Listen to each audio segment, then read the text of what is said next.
Hello students, this is Neeraj Gupta. In this video we will discuss about the elements of delegation. यानी delegation में क्या क्या होता है. तो नीचे आपको बड़ा अच्छे से बताया गया है इसमें कि इसमें तीन चीजें हैं. अथॉरिटी, नेचुरली पहले किसी व्यक्ति के पास अथॉरिटी होगी जिसको वो अपने किसी सबॉर्डिनेट को डेलीगेट कर देगा, ट्रांसफर कर देगा, और नेचुरली इससे वो रिस्पॉन्सिबल हो जाएगा, रिस्पॉन्सिबिलिटी. लेकिन एक इंपॉर्टेंट बात यह है कि जिसने अपनी अथॉरिटी डेलीगेट की है वो अपने सुपीरियर के लिए अभी भी अकाउंटेबल है, आंसरेबल है. यानी अगर मैं अपना काम अपने सबॉर्डिनेट से करवा रहा हूं तो भी वो काम सही से हो, या अगर कोई गलती हो जाती है तो उसकी जिम्मेवारी, अकाउंटेबिलिटी मुझ पर ही रहेगी. That is all we can say are the three elements of delegation. So first is authority. Authority होगी तभी तो आप कुछ किसी और से काम करवा पाओगे. अगर आप बिना अथॉरिटी के रिक्वेस्ट बेसिस पर काम करा रहे हो तो वो हम इसमें नहीं पढ़ रहे. मान लेते हैं कि आपने अपने किसी कलीग को जो आपके इक्वल रैंक है उससे अपना काम करवा लिया, वो एक एक्सेप्शनल सिचुएशन होती है. That is not delegation of authority. यहां पर हम डेलीगेशन में पढ़ रहे हैं कि एक आदमी ने अपने जूनियर से काम करवाया, and more or less it is a decided and acceptable norm in a business. होता है, यही normal है rather. So authority refers to the right of individual to command his subordinates. Command his subordinates माने कि जो उसके junior हैं उसको वो ऑर्डर दे सकता है, command, and to take action within the scope of his position. जो भी उसकी अथॉरिटी है, कोई बैंक मैनेजर है, कोई जो भी जिस भी पोजीशन पर है उसके हिसाब से वो, अगर उसका सबॉर्डिनेट उसके कहे अनुसार ठीक से काम नहीं करता तो उस पर वो एक्शन भी ले सकता है. Authority originates by virtue of an individual's position. Extent of authority है ना, जो भी इंडिविजुअल की पोजीशन है वहां से अथॉरिटी आएगी. अथॉरिटी जो है वो बोल रहा है is highest at the top level. Naturally सबसे ज्यादा अथॉरिटी तो किसी कंपनी में डायरेक्टर्स के पास होंगी या सीईओ, चीफ एग्जीक्यूटिव ऑफिसर के पास होंगी. And then it goes down the organisational hierarchy, goes down. Naturally जो सबसे ऊपर टॉप बॉस है वो अब अपने नीचे वाले को कमांड देगा, फिर वो उसके नीचे वाले को, and so on. So the authority flows from top to bottom. Authority जो है वो ऊपर से नीचे आ रही है. अभी आप देखेंगे रिस्पॉन्सिबिलिटी नीचे से ऊपर जाएगी. Naturally you are answerable to your seniors but you can command your juniors. तो authority flows from top to bottom, superior से सबॉर्डिनेट की तरफ. ठीक है ना. नाउ इसने लिखा है authority relationship helps to maintain order.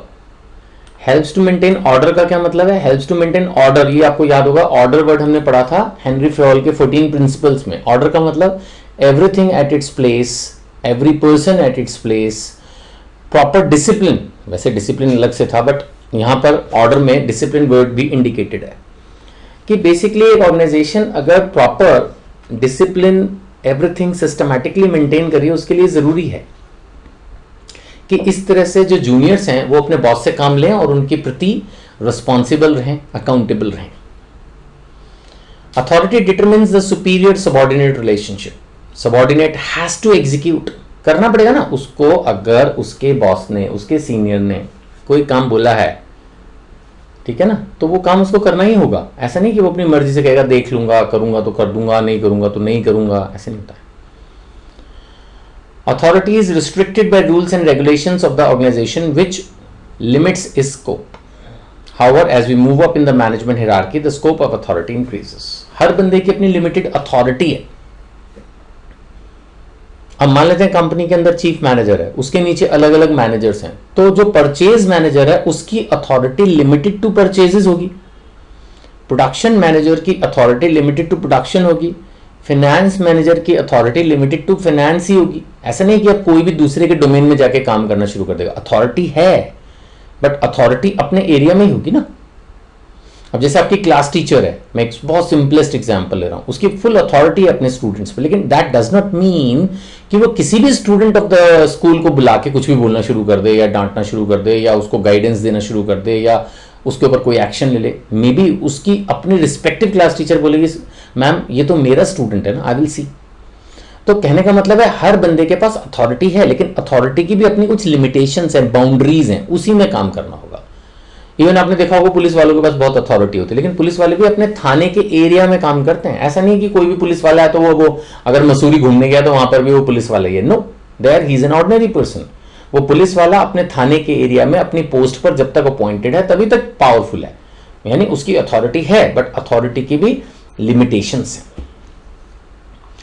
Next is responsibility. Responsibility तो आपको पता ही क्या होता है, बचपन से आप सुनते आ रहे हो, आपके पेरेंट्स बोलते हैं बी रिस्पॉन्सिबल, बी रिस्पॉन्सिबल। क्या मतलब? जो आपको काम कहा वो करो ठीक से, जैसे बताया। Do whatever we have told and the way we have told, the way we expect, that is responsibility.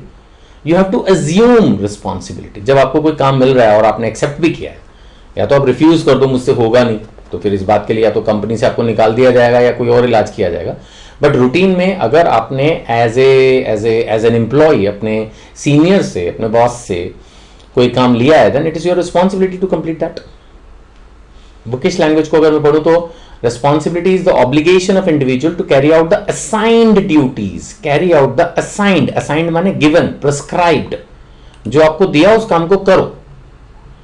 It originates from superior subordinate relationship. He is bound to perform. जब काम मिला है तो भाई साहब आपको करना है। रिस्पॉन्सिबिलिटी फ्लोज अपवर्ड्स, ये मैंने आपको बोला था ना, हम पहले पढ़ चुके हैं अभी थोड़ी देर पहले, कि जो अथॉरिटी है it flows from top to bottom, जबकि रिस्पॉन्सिबिलिटी क्या है, इट फ्लोज अपवर्ड्स नेचुरली, क्योंकि सबॉर्डिनेट अपने सुपीरियर को जवाब देगा। ऐसे ही तो होने वाला है।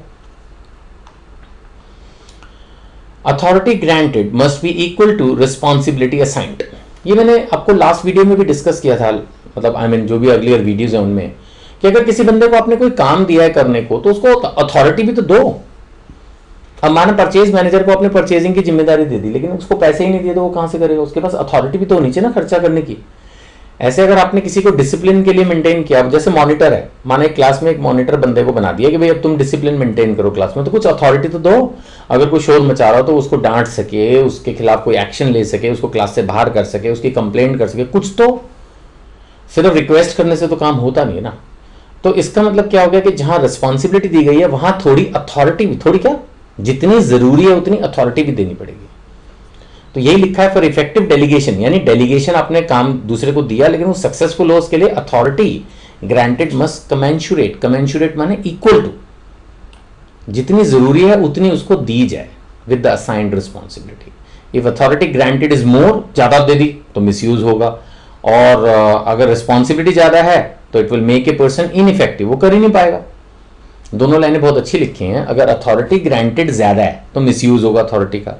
होता है ना, किसी के पास भी ज्यादा पावर्स होते हैं तो हीरो समझने लगता है, और किसी के ऊपर ज्यादा ही रिस्पॉन्सिबिलिटीज डाल दो और उसके पास बेचारे के पास अथॉरिटीज है नहीं तो वो काम ही नहीं कर पाएगा, रिजल्ट ओरिएंटेड ही नहीं रहेगा। फिर बाद में आप इजीली उसको बोल सकते हो भाई तेरे बस की तो कुछ है नहीं, बोलते रहो। The last element in the process of delegation is accountability. Accountability का मतलब होता है कि आपको जो काम दिया गया था आपको उसको ठीक से करके अपने सुपीरियर को कम्युनिकेट करना है। अगर आपके पास वर्कलोड ज्यादा है, आपने अपना उस काम को करवाने के लिए अपने जूनियर को डेलीगेट कर दिया, कर दो, लेकिन अकाउंटेबिलिटी, आंसरेबिलिटी वो आपकी ही रहेगी। ठीक है ना? Once authority has been delegated and responsibility accepted, one cannot deny accountability. ये जूनियर के लिए भी लिखा है। एक्चुअली अकाउंटेबल हर कोई है।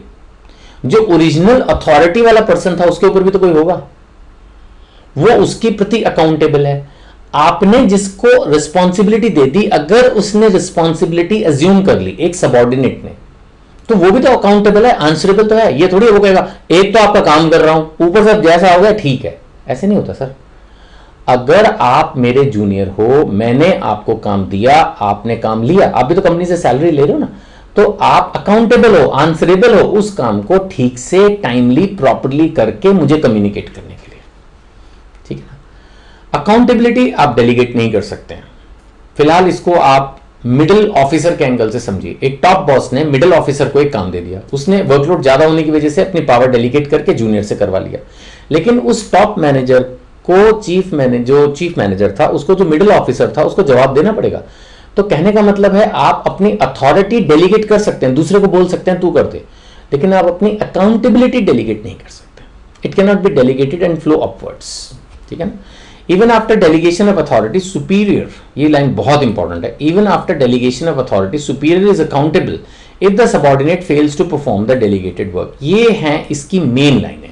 इसको आप 2 बार पढ़ें, पहली बार तो मैंने समझा दिया तो आपको बात पूरी तरह से समझ में आ जाएगी। इवन आफ्टर डेलीगेशन सुपीरियर, ये मैं एक तरह से मिडल ऑफिसर बोल रहा हूं, इज अकाउंटेबल यानी answerable if the subordinate fails to perform the delegated work. It is generally enforce through regular feedback, पूछते रहो कितना काम हो गया। Subordinate is expected to explain the consequences of his actions और ओमिशंस। अगर सबऑर्डिनेट से जूनियर से कोई गलती हुई है ना, ऑफ हिज एक्शंस और ओमिशंस, ओमिशंस माने कोई चीज होने से ही रह गई, या तो गलत कर दिया या किया ही नहीं, तो उसको जवाब देना होगा। He has to explain, he is expected to explain कि भाई क्या हुआ बता तो दे, राइट। चलिए, now the discussion comparison between authority, responsibility and accountability की अगर हम बात करें तो authority refers to the right of individual to command the subordinates, अपने जूनियर से काम करवाना। रिस्पॉन्सिबिलिटी क्या है कि आपको कोई काम मिला तो उस काम को करना, और अकाउंटेबिलिटी क्या है, जो आपको ऑब्लिगेशन मिली है, जो आपको काम मिला है, आपको उसको रिस्पॉन्सिबिलिटी वे में, रिस्पॉन्सिबल वे में करना। अगर आप ध्यान से समझोगे ना तो रिस्पॉन्सिबिलिटी और अकाउंटेबिलिटी में बहुत ज्यादा फर्क नहीं है। वो बहुत सारे बच्चे जब मेरे से पढ़ते हैं तो वो पूछते हैं सर इसमें फर्क समझाओ, रिस्पॉन्सिबिलिटी और अकाउंटेबिलिटी, बहुत ज्यादा फर्क नहीं है। आप समझो, अथॉरिटी तो अथॉरिटी है, मैंने आपको बोला आप काम करो, तो ये आपकी रिस्पॉन्सिबिलिटी है काम करना। अब आपने अगर रिस्पॉन्सिबिलिटी ले ली है तो अब आप आंसरेबल भी हो, आपको मुझे जवाब देना होगा जो आपने रिस्पॉन्सिबिलिटी ली थी उसका हुआ क्या। आप ये नहीं कह सकते कि सर एक तो मैंने रिस्पॉन्सिबिलिटी ली, ऊपर से अब आप मेरे सर पे चढ़ रहे हो, कर तो रहा हूं जितना हो गया हो गया। No, if you have assumed, if you have taken the responsibility, you are accountable, you are answerable. आपको जवाब देना होगा, जो आपकी रिस्पॉन्सिबिलिटीज थी वो आपने ठीक से की कि नहीं की। बस ये फर्क है रिस्पॉन्सिबिलिटी एंड अकाउंटेबिलिटी में, राइट। डेलीगेशन का जहां तक सवाल है, इंपॉर्टेंट बात है, अथॉरिटी डेलीगेट हो सकती है लेकिन अकाउंटेबिलिटी नहीं हो सकती। रिस्पॉन्सिबिलिटी तो चलो जो भी है, मेन इसमें समझने की जरूरत है इस पॉइंट की कि authority can be delegated, accountability can not be delegated. Answerability तो आपकी खड़ी रहती है, चाहे आप खुद काम करो चाहे जूनियर से करवाओ। इट अराइजेज ड्यू टू, अगर हम आगे बढ़े तो इट अराइजेज यानी कि authority arises due to formal position. आप कंपनी में डायरेक्टर हो, मैनेजर हो, तो डेफिनेटली आपके पास एक पोजीशन है ना। यहां पर आपको अथॉरिटी से कोई मिली है, it arises from delegated authority, किसी से आपको काम मिला है। And it arises from responsibility, किसकी बात कर रहा हूं, अकाउंटेबिलिटी की। इसको समझने की जरूरत है कि अगर आपने रिस्पॉन्सिबिलिटी ली है तो फिर आप अकाउंटेबल भी हो। ये डाउनवर्ड अपवर्ड तो मैंने आपको समझा ही दिया, यही डाउनवर्ड है, बाकी 2 तो अपवर्ड ही हैं। Finally it can be stated that authority is delegated, responsibility is assumed. ये आपको मिलती है, फिर आपने जब ले ली, अज्यूम कर ली, एब्जॉर्ब कर ली, एक्सेप्ट कर ली, then you are accountable. Accountability is impose, वो फिर आपके ऊपर लग गई, आपको करना ही है फिर वो, है ना। Responsibility is derived from authority while accountability is derived from responsibility. जब आप रिस्पॉन्सिबिलिटी ले लेते हो तो ही आप अकाउंटेबल होते हो, सिंपल सी बात है, ठीक है। चलिए, नेक्स्ट वीडियो में will discuss about importance of delegation of authority. Thank you.